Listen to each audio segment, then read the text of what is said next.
Hello, hi, my name is Cynthia Jones, and welcome to the Profitable Business Mindset.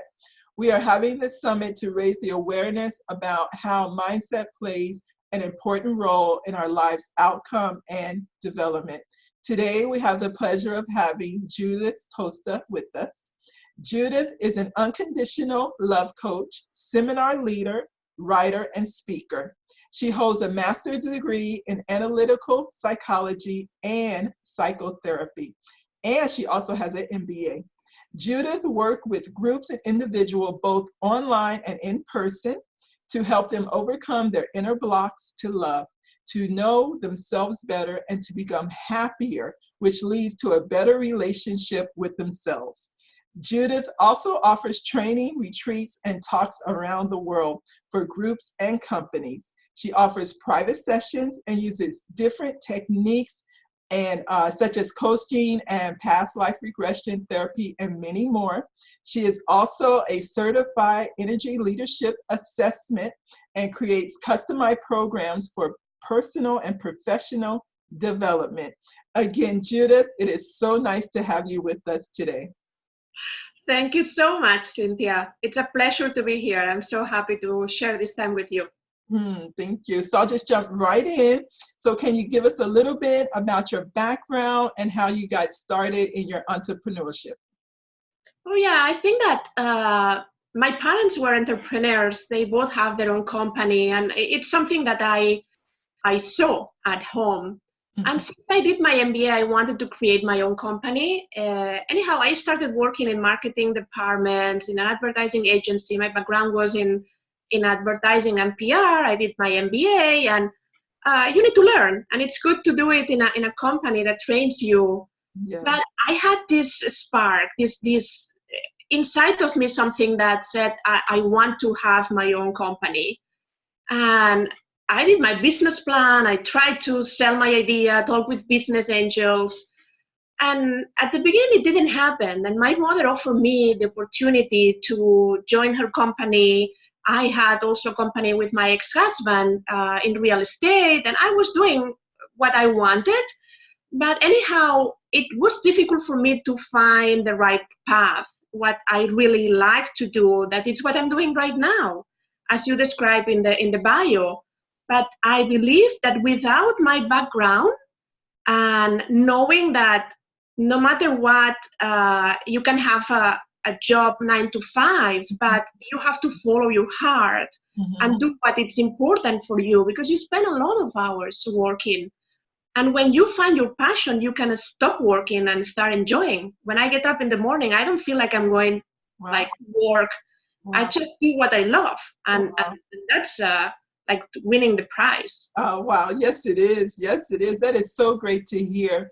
And a lot of our experts are resonating with that one thing that, you know, is not a job anymore, that when you follow your heart desires, I don't know why so many of us are so afraid to follow our heart desires that, we go against it and we go on this other path. And when we get to the end, you're still not happy. I mean, I think everyone would be much happier doing something they genuinely love. Like you said, when you wake up in the morning, you don't feel like you're going to work. When I wake up in the morning, I'm like, oh, I just have to drive here, have to get here, so forth, so on. So it feels like work, and what I want to do is I don't want it to feel like work anymore. That's the resolution I have come to, that I no longer want my work to feel like work. I want to enjoy what I'm doing.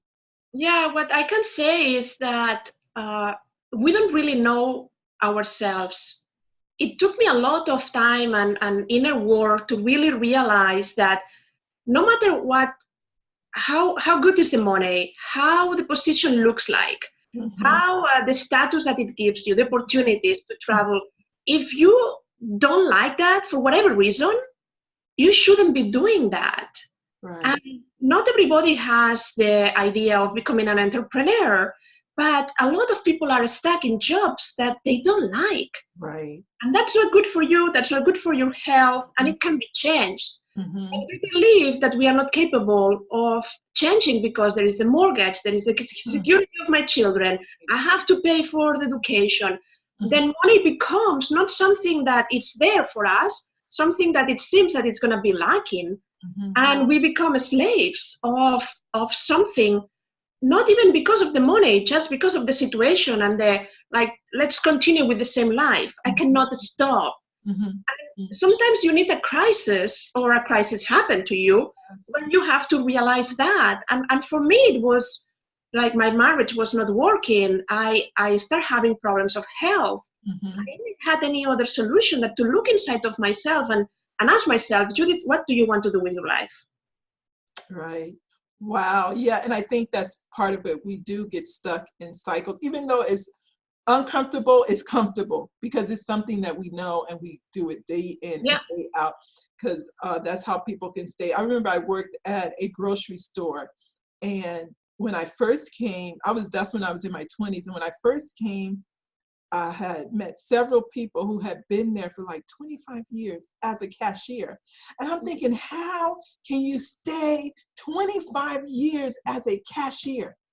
To never aspire to assistant manager, store manager, regional, but a cashier for 25 years. I was thinking, so what are they telling themselves? It was just, astonishing to me that someone could remain so complacent for so many years. Yeah, and sometimes we don't appreciate what we have. Today I received a WhatsApp of someone I know and I love, and was telling me that I dedicated the weekend just to rest and charge the batteries. And today, that it was Monday morning, it took me a lot of effort to go to work. And my answer from my heart, I mean, as a coach, but from my heart was, really look at what you have in your life and appreciate what you are able to enjoy, all the good things that are there, because sometimes we blame the work, the job, the conditions, and we take for granted something that maybe, just paying the bills, but you have a job.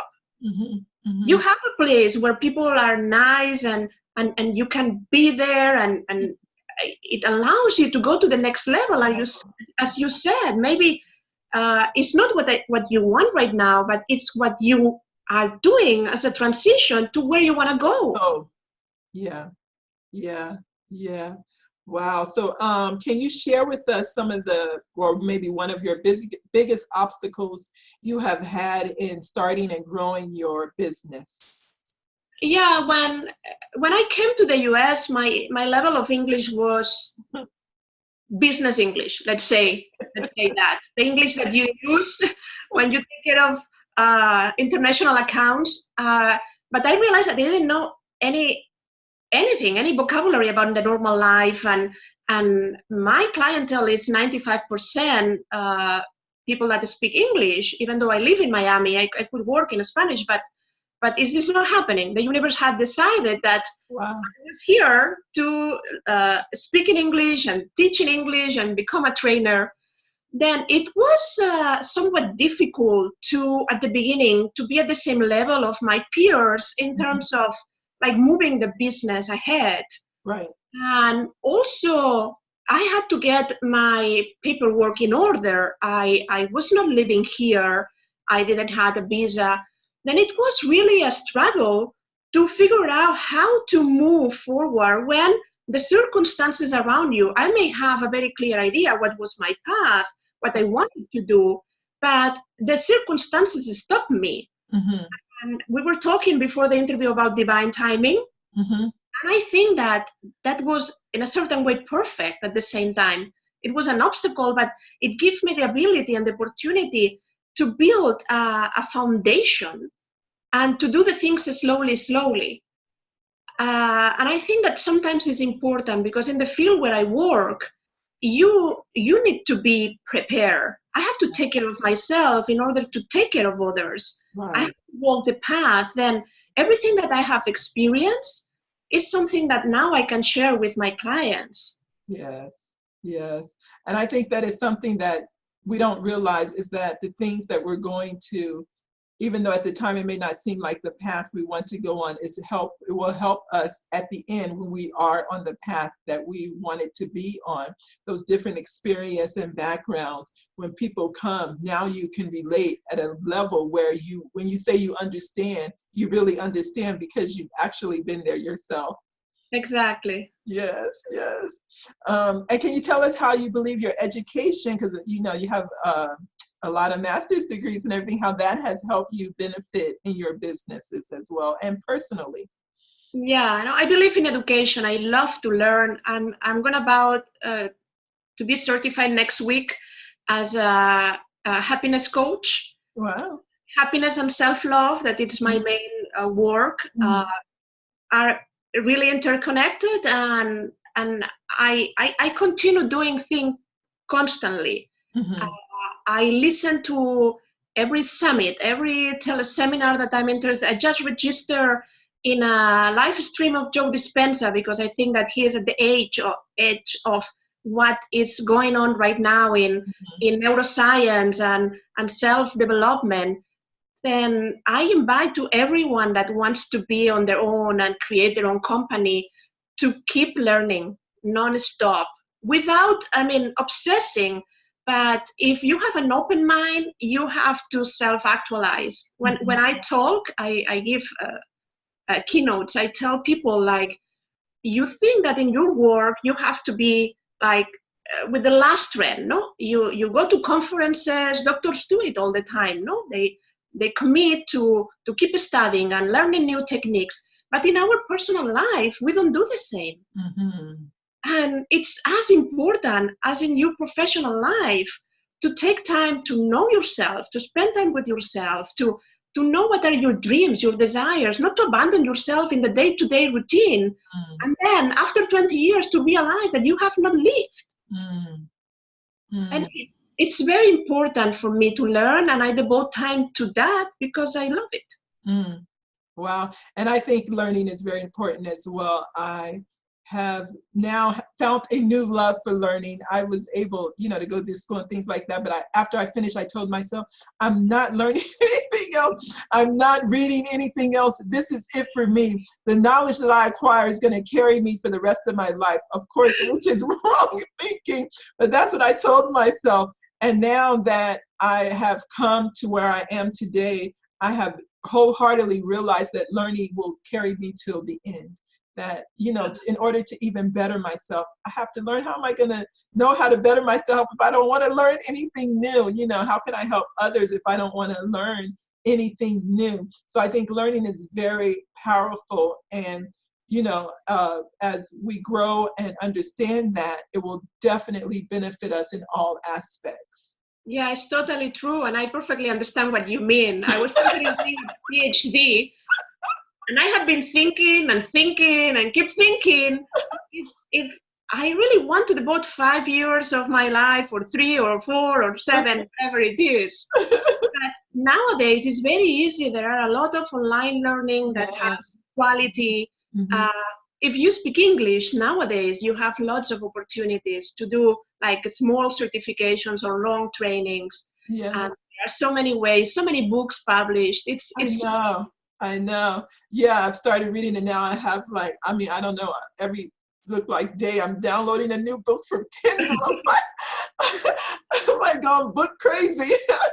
No, I can share with you my wish list in Amazon. Then I think that there is hundreds there. Yes.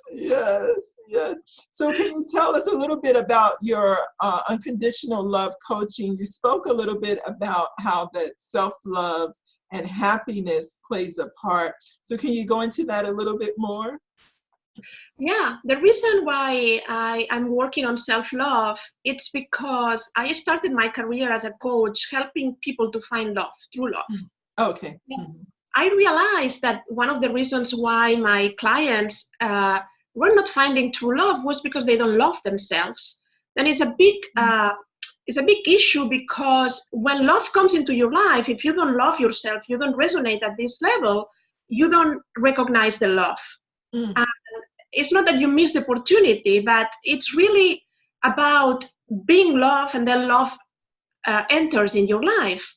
then self-love is just the idea that you have to be your best friend. You are the person that can support yourself. And when you do that, you start acting differently in your life because your priority is yourself. And a lot of people think that, oh, but that's selfish because if you only take care of yourself, and it's just the opposite. It's what I was telling you before. If I don't take care of myself, if I don't do my meditation, I go for a walk, I'm calm, I study, I cannot show up in front of others and take care of others. And it doesn't matter if it's with your employees, with your family, with your friends, in whatever area of your life. The more you love yourself, the more your tank of love is full, the more you have to share. Then if you really want to transform your world and the world in general, start by loving yourself, because then you are going to know how to really show up in the world in a way that is loving, that is compassionate, that is kind. It's just about practice with yourself. Stop criticizing yourself. Stop being judgmental. Stop being hard on yourself. And then you will see how easy it is to stop being hard with others. To treat others in a different way and to be compassionate. And it's an amazing world, the world of self-love. And as I was saying, it's very connected with happiness because both are daily decisions. When you get up in the morning, when you put the foot on the floor, you have to decide today, no matter what, I'm going to be happy. I'm going to love myself. And no matter what means that you can have 10 problems around you. Things are going to happen. Challenges happen to all of us. But if you have the inner conviction that you can overcome that you are going to be supported, you trust yourself and the universe, and you love yourself because you are born with this right. It's the love that you carry inside of yourself that you allow it to shine. Then whatever comes your way, you are going to be prepared to face it. Wow, that is really deep. And I hope that people can really resonate with what you just said, how important it is to take care of yourself first. And personally, I can attest to that. I'm not there yet. I'm working on it. But I quickly begin to realize that, my self-love was, a bit low. So like you're saying, it was hard for me to love my husband. It was hard for me to love my son. So when they would do things, criticism, yelling, you didn't do this right, would come out initially. I never would stop to think, to take the time, how does that make them feel? Am I hurting them? Things like that, because all the while I was hurting myself. So if I'm hurting, even though I say I don't want to hurt you, intentionally, that's what I will do, unintentionally. The way I respond and interact with you, you will show that I'm hurting myself. And it does play a different, like when I first started hearing that term show up, I was like, what do you mean show up? I show up every day. I show up. when I come out, I show up. It took me a while to understand that showing up means giving my best at all times, loving myself. When I show up, how do I hear you? Am I listening to you? And so, that's really... Believe in yourself. I think that you are more advanced than you imagine. All of us, this is a life lesson. It's not something that you get and that's it. Something that you have to build. And it's about enjoying the journey. Because a lot of times we just want to get to the end. And did everything in between. I'm ready to get there. I'm ready for it to end. No, and it's very true. And in the culture where we live and in America, it's like, just tell me the 3 steps to arrive there, and say, there are no 3 steps. I'm sorry, my dear. Maybe there are 5 or 4, and I can show you the path, but you have to walk alone. It's your path. Wow. And can you share with us how personally your self-love and happiness has helped you in your development? Everything was about that. And again, the circumstances of my life, what happened, took me where I am now. without the divorce of my parents when I was a child, without moving to the US, without the crisis of my marriage, the health problems, it would be impossible to. I think that when everything works, you don't have the need to look inside. You just go through life.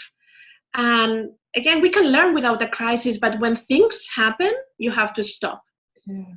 And you have to realize, okay, what's wrong? Not with me, but what can I do to improve my life? Mm-hmm. And the reason why I'm good at what I do right now is not only because I can understand others or I have suffered through this, it's because, as I was saying, I walk the path. I'm there like any other person with my challenges. Mm-hmm. And sometimes struggling, but most of the time appreciating life. Yeah. And enjoying the journey and being grateful for what I have, not for what is lacking in my life. Mm. And right now, just before the interview, I got a WhatsApp of a client saying, "Oh, I'm so grateful for the class that we had last weekend." Mm. These kind of things happen 2-3 times per day sometimes. Then when you see that you have this impact in the life of others, that they are grateful just because you show up and did what you wanted to do, what you are passionate about, that keeps you like walking and continue. Wow. I mean, it's just what it is. When this is a passion, I don't get up in the morning like, oh my God, another day. I jump out of bed. I write the blog or take care of clients, or I just think in the new program that I'm gonna have. Then I'm not happy 100% of the time. Of course, that's not possible, but I try to be happier every day. Hey. Wow, that is so good to hear, that how your struggles and your self-awareness can take you to a place where you want to be and not where you don't want to be. Because a lot of times I think we believe that, people who are successful or people who are doing the things that we want to do, that they had some special formula to get there. And meanwhile, it took them a lot of working on themselves, believing in themselves to take them there. And I believe that the secret of the success, and I have read it in bios of successful people too, is not that these people are better than you. It's that they are persistent. And they have figured out 50, 100 ways of doing it wrong until they figure out the way. And sometimes when people say, but why you don't do something else? It will give you more money. And say, yeah, but I don't want the money. I want to do this. And the money is important, and it will come eventually in the amount that I want. But the things have to be done within a divine timing. Like the first day that I opened the door, they sent me like 30 people in a class. Maybe I didn't know how to manage that. Then I had 10, and then I have 15, and then I had 20, and now I can handle 50. Wow. And that's what happens. You have to build a business in a way that works for you. And the learning curve, it's also important because you can also die from success. If you try to do the things so fast that you don't know how to handle, then you suffer through the process. Then the measure to know if you are happy is to look at, I am enjoying at the moment. Yes. And then you will see how the process is going. Yes. Wow, that's a good point that you said, because so many times people do become successful, but it's one area. Maybe they're successful at work, or maybe they're successful at their family, but there is that place where you can have success around work, family, friends, it can happen, but as you're saying, it does take some work and your self-awareness of what is going on. Yeah, you have the second key, that it's awareness. You just said it, and it's just to be present in your life, not to go on autopilot and keep doing the same. When people talk about change, that change is difficult, my blog, not this one, the one before, was change is not difficult, because I'm tired of hearing like change is difficult and it's complicated and we don't want to do it. No, it's more complicated to stay stuck where you are. Yeah. And why we have these ideas of change it's difficult because it's what culturally we have heard all our lives. Yes. And that's not true, because you can change if what you have in front of you is better than what you have right now. That's change, that's transformation, but you have to become aware of where you are, where you want to be. Wow. And then change your thought, change your mind, change your life. Wow. Yes. I wholeheartedly agree with that. Wow. Oh my goodness. Great, great topics. Thank you so much. And then one last question is, if you want to add anything to the interview that we did not already discuss, because you've given us such powerful information, powerful steps to achieve. I think you did us really justice. Well, I would like to add that no matter what's your age, if you are listening to this or you will listen in the future, that to be on your own, to become an entrepreneur is something very powerful and very useful for the society and for all of us. And to work for a company is just great. And you have this kind of family behind you, but to create it, I think something that takes courage. And the requirement is to love yourself. And when you are confident because you are passionate about something, I think that you can do it. And don't think too much. Just go for it. And if there is anything I can do to help you, I'll be happy to. Then believe in yourself.